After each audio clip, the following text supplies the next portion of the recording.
इश्क की गंध छुप नहीं पाती। एक दिन सावित्री ने सुहानी से पूछा, जब भी राघव बाहर बैठता है तुम भी वहीं क्यों चली जाती हो? सुहानी ने हंसकर बात टाल दी। मगर तभी राघव का अंदर का अपराध जाग गया। उसे पहली बार एहसास हुआ, यह रिश्ता एक दिन सब कुछ बर्बाद कर देगा। देवरी गांव, राघव, सावित्री और सुहानी। देवरी गांव में राघव सिंह का घर आज भी सबसे बड़ा माना जाता था। ऊंची दीवारें, बड़ा आंगन, बरगद की छांव में रखा चबूतरा और घर के कोने में सालों पुराना हैंडपंप। यही था राघव का संसार। वो गांव का सम्मानित आदमी था, पढ़ा लिखा, शांत स्वभाव का और लोगों की मदद करने वाला। राघव की शादी 5 साल पहले सावित्री से हुई थी। सावित्री सीधी सादी, कम बोलने वाली और घर गृहस्थी में डूबी रहने वाली औरत थी। उससे राघव को कोई शिकायत नहीं थी, मगर इश्क जैसा कोई एहसास उसके वैवाहिक जीवन में कभी पनपा ही नहीं। इन सब के बीच एक दिन सावित्री की छोटी बहन सुहानी मायके से उनके घर कुछ दिनों के लिए रहने आई। सुहानी उम्र में सिर्फ 19 की थी। चंचल, हंसमुख, पढ़ने लिखने वाली, सपनों से भरी आंखों वाली। उसकी हंसी में शरारत थी, बातों में मिठास और चेहरे पर ऐसा मासूमपन कि कोई भी आकर्षित हुए बिना नहीं रह सकता था। पहली बार जब राघव ने सुहानी को देखा, उसकी पलकों पर ठहरा पानी, हाथ में किताब और बालों में ठंडी हवा का खेल। राघव के भीतर कुछ हल्का सा हिल गया। वह नज़र, जो सिर्फ एक जीजा की होनी चाहिए थी, वो बदलने लगी। शुरुआत में राघव खुद को समझाता रहा, ये गलत है, ये सिर्फ एक अपनापन है, बस बहनोई बहन जैसा प्यार। लेकिन दिल ने दिमाग की एक न सुनी। सुहानी भी जाने अनजाने राघव को लेकर सहज होने लगी। कभी मजाक, कभी 2 चुटकुले, कभी चाय बनाकर देना, कभी बिना वजह धन्यवाद कहना। प्यार अक्सर ऐसे ही उतरता है, चुपचाप, बिना घोषणा के। एक शाम राघव बाड़े में बैठा था। सुहानी चाय लेकर आई और पहली बार उसने कहा, जीजा जी, आप इतने चुप क्यों रहते हैं? मुस्कुराया करे ना, इंसान अच्छे लगते हैं मुस्कुराने पर। उसकी बात सीधी दिल में जाकर लगी। राघव ने पूछा, और तुम हमेशा हंसती क्यों रहती हो? सुहानी मुस्कुराई बोली, क्योंकि जिसने रोना सीखा ना जीजा जी, वो हंसना खुद ब खुद सीख जाता है। राघव चौंक गया। सुहानी की मुस्कान के पीछे भी कोई दर्द था, और दर्द अक्सर दर्द को पहचान लेता है। धीरे धीरे बातें बढ़ीं। सुहानी घर के काम में हाथ बटाने लगी। कभी खेत में जाती, कभी रसोई में और कभी राघव के किताबों वाले कमरे में जाकर चुपचाप बैठ जाती। राघव को उसकी मौजूदगी से सुकून मिलने लगा, जो एहसास उसने अपनी पत्नी से कभी नहीं महसूस किया था। लेकिन इश्क की गंध छुप नहीं पाती। एक दिन सावित्री ने सुहानी से पूछा, जब भी राघव बाहर बैठता है तुम भी वहीं क्यों चली जाती हो? सुहानी ने हंसकर बात टाल दी। मगर तभी राघव का अंदर का अपराध जाग गया। उसे पहली बार एहसास हुआ, यह रिश्ता एक दिन सब कुछ बर्बाद कर देगा। इसी रात राघव ने खुद से वादा किया, कल से मैं उससे दूर रहूंगा, हर हाल में। लेकिन अगले ही दिन सुहानी ने आकर धीमे से कहा, जीजा जी, आज खेत पर चलेंगे? अकेले नहीं जाना पड़ेगा आपको। और राघव हार गया, अपने ही दिल से। सुहानी और राघव अब अक्सर खेतों तक साथ जाने लगे थे। कभी हल्की बातचीत, कभी चुप्पी, कभी किसी पुराने पेड़ के नीचे बैठकर बस हवा सुनना। ये सब ऐसे पलों में बदल गए जहां जुर्म जैसा कुछ महसूस होता था, मगर प्यार जैसा लगता था। गांव वालों की नजरें तेज होती हैं। वो बोलते देर से हैं, देखते पहले हैं। शुरू में तो सबने इसे जीजा साली का अपनापन समझकर अनदेखा किया, पर धीरे धीरे फुसफुसाहटें शुरू हो गईं। अरे सुना क्या, राघव सिंह अपनी साली के साथ बहुत घुल मिल रहा है।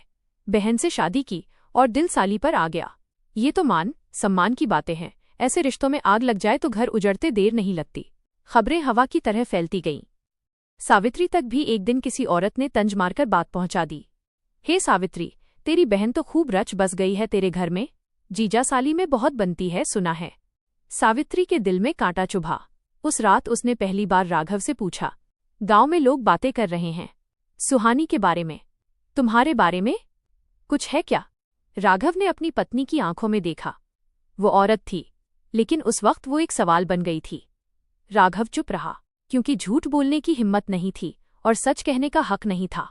सावित्री ने खुद ही जवाब मान लिया, तुम कुछ नहीं बोल रहे, इसका मतलब लोग झूठ नहीं बोल रहे। राघव ने सिर्फ इतना कहा, सावित्री, मैं गलत नहीं होना चाहता, बस इतना समझ लो। उस रात सावित्री तकिया भीगते हुए सोई और उसे लगा, अगर कोई औरत रोती है तो उसकी आंखें नहीं, उसका संसार भीगता है। लेकिन सुहानी वो तो अब भी राघव से वैसे ही मिल रही थी। सावित्री ने उसे समझाया, सुहानी, जरा संभलकर रहा कर। ये गांव है, यहाँ नजरें रिश्तों को नहीं देखती, शक को देखती हैं। सुहानी ने धीमे से कहा, दीदी, क्या प्यार करना गुनाह है? अगर दिल किसी से लग जाए तो क्या वो रिश्तों से कमजोर होता है? सावित्री के दिल पर जैसे किसी ने नमक छिड़क दिया। वो समझ गई, देर हो चुकी है। सुहानी सिर्फ बहन नहीं रही, किसी की चाहत बन चुकी है। पहली बार इजहार। एक शाम राघव खेत पर अकेला खड़ा था। सूरज ढल रहा था और हवा में ठंडक घुल रही थी।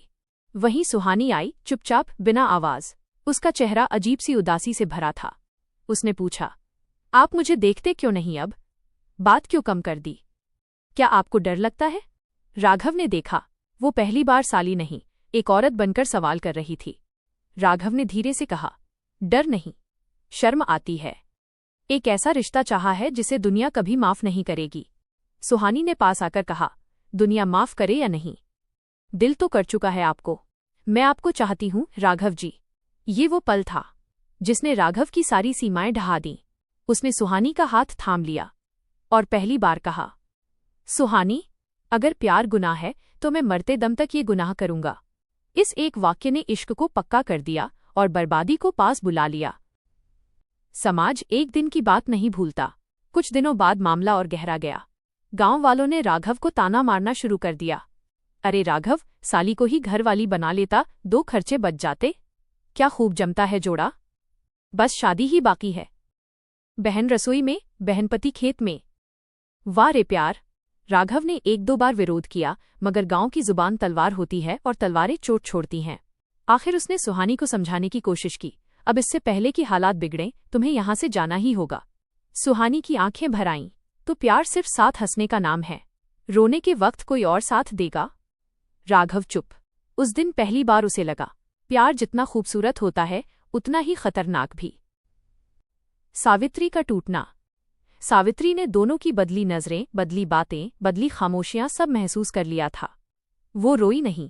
उसने बस एक दिन भगवान से पूछा, क्या मैं ही कम थी या वक्त ने ही मुझमें से प्यार निकाल लिया? अब तक वो सिर्फ पत्नी थी, अब वो एक टूटी औरत बन चुकी थी। खतरे की आहट। सुहानी का एक चचेरा भाई सत्यम, जो सुहानी को हमेशा अपने परिवार की इज्जत मानता था, उसे भी खबर लगी। उसे गुस्सा नहीं आया, उसे खून चढ़ गया।